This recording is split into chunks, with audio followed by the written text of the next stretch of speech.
He's lying. No Sandman ever ran. You don't run. You kill runners. You have always killed runners. Yes, I have. But now it's my turn. And I find I want to live. Guys, welcome to a classic film review of Logan's Run. This is a 1976 sci-fi movie starring Michael York, Jenny Agutter and Farrah Fawcett. Now, it was directed by Michael Anderson, and it's the story of a future society where humans are only permitted to live until the age of 30, at which point they're terminated in a bizarre ceremony known as the Carrousel. Now, shock horror, there are those who decide that being killed off in your prime in this otherwise idyllic society isn't really for them, and they choose to do a runner, and it's up to the Sandmen to track them down. Now, one of these Sandmen is Michael York's Logan 5, who makes some interesting discoveries on his latest mission, a discovery that will lead him to question what lies beyond the boundaries of his young and carefree existence. Now, this is all, of course, splendid nonsense. The acting here is just about passable. The production design is about a notch and a half above an episode of Thunderbirds, but it's still one of the pieces of sci-fi cinema. It was made in the mid-70s and still suffers from that Summer of Love hangover that throws in elements of ecological disaster and AI and deals with some interesting themes like euthanasia, automated societies and Jenny Agutter with no clothes on. Let's take a look.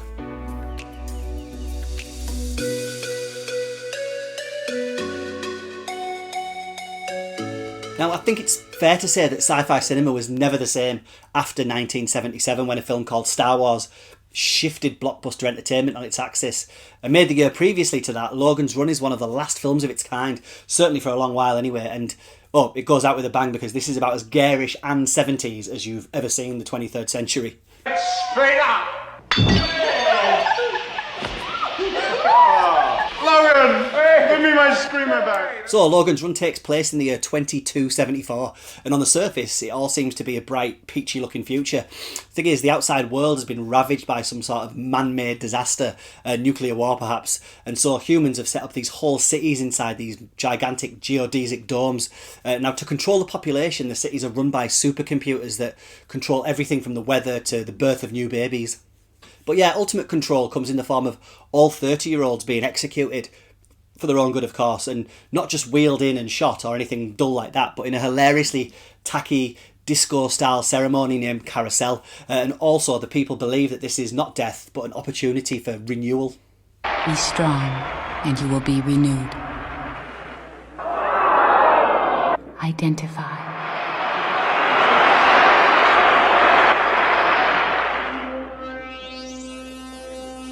Seems pretty harsh, but what you have to remember is that life in these cities is a perfect utopia. People's lives are lived in the pursuit of pleasure, and there's plenty of that on offer. So when I first watched Logan's Run a good few years ago now, I struggled with it a little bit. The effects were pretty wobbly. I'm not sure I've ever been a big Michael York fan either. And the third act was pinched from Planet of the Apes, it seems. But over the years, I've grown to really enjoy it and certainly appreciate its place in the history of science fiction cinema and pop culture as a whole. Now, if you've ever seen the Michael Bay film, The Island from 2005, you'll know that that film's almost a loose remake of Logan's Run. Many other elements from the film can be found across movies and TV. For instance, there's a plot mechanic in this film of having these coloured crystals embedded into people's hands that display how close they are to the end of their lives, and something similar is the main plot device in the 2011 movie In Time. But staying on track, essentially, as the title hints at, this is a chase movie. Once Michael York's Logan 5 elopes with Jenny Agutter's Jessica 6, it's York's pal and work colleague Francis 7, played by Richard Jordan, who has to go and hunt them down. Now, the hunt takes place throughout the city and ultimately into its bowels, and this is where things get great. Logan! But she's a runner. And it's over. Terminate her. Now. Although, let's not kid ourselves, despite being gigantic, the model used for the city exteriors is so blatantly a model that your suspension of disbelief will be probably pushed to its limits. And in terms of the interiors of the city here, if it looks a bit like a 70s shopping mall, it's because it is. It's the Dallas Market Center in Dallas, Texas. But Logan's Run does let us glimpse at a mid-70s idea of 200 years into the future, with plastic surgery clinics able to give instant and painless new identities. With this one, there's no waiting for scar burnishing. It's all in one. Watch now. Here's the improvement. Instant healing before you feel a thing. And there's also a bizarre love shop sequence that's essentially a psychedelic orgy club that the pair must escape through. Certainly an indicator of that late 60s, early 70s free love vibe of the time that's probably not too PC now. But wait, check out an early sequence where Logan first meets Jessica by chance after she puts herself on something called The Circuit, where a computer matches you to a partner. Now, does this predict online dating apps, swapping out swiping for teleportation? Anyway, the script doesn't really require much for York and Agutter as they make their way towards the outside world and the mythical sanctuary. They're really just fodder for one crazy set piece after another, but shout out to Richard Jordan's Sandman Francis Seven, who brings this crazy wide-eyed ferocity to the role that's lacking elsewhere. What's you do to him? You know what he was? He was a Sandman. He was happy. You ruined it. You killed him.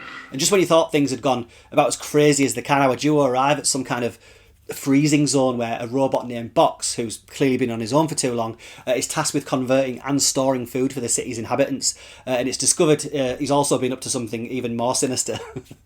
And they came instead.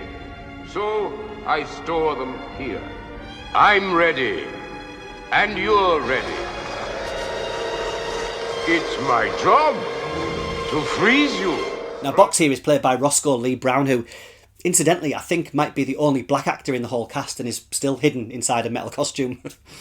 So, Logan's Run, which was adapted from a novel by David Zeli Goodman, presents the year 2274 as an almost futuristic version of Rome. The wardrobe is all Roman tunics, and the Carrousel isn't unlike the Colosseum. And of course, you can throw in casual sex, jacuzzis, and plastic surgery, but obviously watched over by a sinister supercomputer. Now, if you're looking for highbrow science fiction, you can find traces of it here, but it's super glossy train set production, maybe a lot to wade through. Now, I won't directly spoil anything, but the final act of the film, for me, has always been a bit of a letdown. I suppose much like Logan and Jessica's disappointment that the sanctuary that they've been seeking beyond the dome is really just an overgrown post-apocalyptic wasteland. And I think another one of my main gripes was that here we have Peter Ustinov turning up with his collection of cats, and the film grinds to a bit of a halt and lacks the emotional gut punch that Planet of the Apes managed 8 years earlier. Now, I did mention that I'm not the biggest Michael York fan earlier, but I'll admit that his blank naivety works here, bless him. He has to look puzzled and bewildered at the realisation that his society is a lie. Jenny Agutter, who was also in The Eagle Has Landed this year, does a good job of playing mysterious and also looking lovely throughout, of course. And keep your eyes peeled for an equally lovely Farrah Fawcett playing a crazy receptionist. So Logan's Run was directed by British filmmaker Michael Anderson, who also made The Dam Busters and Around the World in 80 Days. His foray here into straight-up sci-fi didn't do him any favours with the critics of the time, but it made its studio MGM a good chunk of money, so happy days. There's also been a remake rumoured for the longest time, which in a way it would benefit from, but also Logan's Run is such a product of its time that I'd hate to risk an empty action-packed CGI fest befoul its legacy. Go check it out. Right now!